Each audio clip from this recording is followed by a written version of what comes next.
સુરત શહેરના અનેક વિસ્તારોમાં મેઘરાજાની ધમાકેદાર બેટિંગ જોવા મળી રહી છે। શહેરમાં વહેલી સવારથી જ કાળા ડિબાંગ વાદળો સાથે ધોધમાર વરસાદ વરસી રહ્યો છે। શહેરના રાંદેર ઝોન વિસ્તારમાં 4 કલાકમાં 3 ઇંચ અને વરાછા બી ઝોનમાં 2.5 ઇંચ વરસાદ ખાબક્યો છે। તેના પગલે રસ્તાઓ પર પાણી ભરાયા છે। સિંગણપર વિસ્તારમાં પાણી ભરાયા। સુરતમાં વરસાદી માહોલને લઈ સિંગણપુરા વિસ્તારમાં પાણી ભરાઈ ગયા હતા। હરિદર્શન ખાડા પાસે પાણી ભરાઈ જતા વાહન ચાલકો અને સ્કૂલે જતા વિદ્યાર્થીઓને હાલાકી પડી હતી। આપ નેતા યોગેશભાઈ જાદવાણીએ જણાવ્યું હતું કે ડભોલીના હરિદર્શનનો આ વિસ્તાર છે। માત્ર 1 થી 1.5 ઇંચ વરસાદ આવે એટલે અહીં કમર સુધીના પાણી ભરાઈ જાય છે। વારંવાર સ્થાનિક ધારાસભ્ય, કોર્પોરેટર અને ઝોનના અધિકારીઓને આની રજૂઆત કરી છે, પરંતુ આ સામાન્ય સ્યાનો કોઈ ઉકેલ આવ્યો નથી। જ્યારે કમર કે ગોઠણ સુધીનું પાણી ભરાય છે એટલે અહીં નજીકમાં સ્કૂલો અને ટ્યુશન ક્લાસીસો આવેલા છે, એટલે વિદ્યાર્થીઓ દફતર ખભા પર અથવા માથા પર મૂકી જવા મજબૂર બને છે। અહીં પાણી ભરાય એટલે સ્કૂલ, વાહન ચાલકો, બસ બંધ થઈ જાય છે।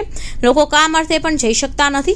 અહીં વાહનો પસાર કરે તો વાહનો પણ બંધ થઈ જાય છે। આ સમસ્યાનો ઉકેલ લાવવા માટે વર્ષોથી રજૂઆત કરી રહ્યા છે, પરંતુ કોઈ ઉકેલ આવ્યો નથી।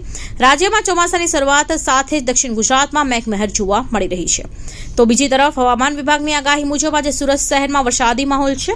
છેલ્લા 3 દિવસ સુરત શહેરમાં ધોધમાર વરસાદ વરસ્યો હતો। દરમિયાન મેઘરાજાએ થોડો વિરામ લીધા બાદ આજે પહેલી સવારથી જ ભારે વરસાદી માહોલ શહેરમાં જોવા મળી રહ્યો છે।